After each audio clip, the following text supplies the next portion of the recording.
ինչպես նշել է Հայաստանի պետության պաշտպանատու նախագահ Սերժ Սարգսյանը, մեր քաղաքական ուժի անունից հանրապետականը ոչ թե սպասում է, այլ ենթարկվում է Հափար Հայրապետի հորդորը շատ մեծ բան է, ընդամենը մեկ կամ արտահայտմանը։ Մենք պատրաստ կլինենք պաշտպանել մեր եկեղեցին փողոցում, քաղաքական հարթակներում, միջազգային կապերով, տեղեկատվական աջակցությամբ, ձեր հարցը փողոցին է վերաբերվում, այո, կլինենք։ Հետևաբար, խնդրում եմ հարցը շատ ճիշտ ընկալել պատասխանը։ Սա չի նշանակում պատասխանատվության տեղափոխում։ Ուղղակի հաշվի առնելով եկեղեցու նվիրական արժեքը, հաշվի առնելով, որ որոշ հրաշքների մտքով երբևէ չանցնի, որ այ դուք դա քաղաքական դիվիդենդի համար եք անում, մենք խոնարհաբար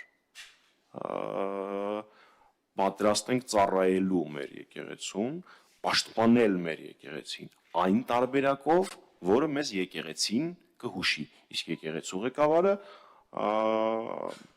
Հափար Հայրապետն է։ Հետևաբար ձեր հարցի մեջ պատասխանը կար, եթե եկեղեցին, եթե Հափար Հայրապետը համարի, որ այդ թվում նաև փողոցային ակցիաների միջոցով անհրաժեշտ է պաշտպանել մեր եկեղեցին, հանրապետականը կլինի ամենավտանգ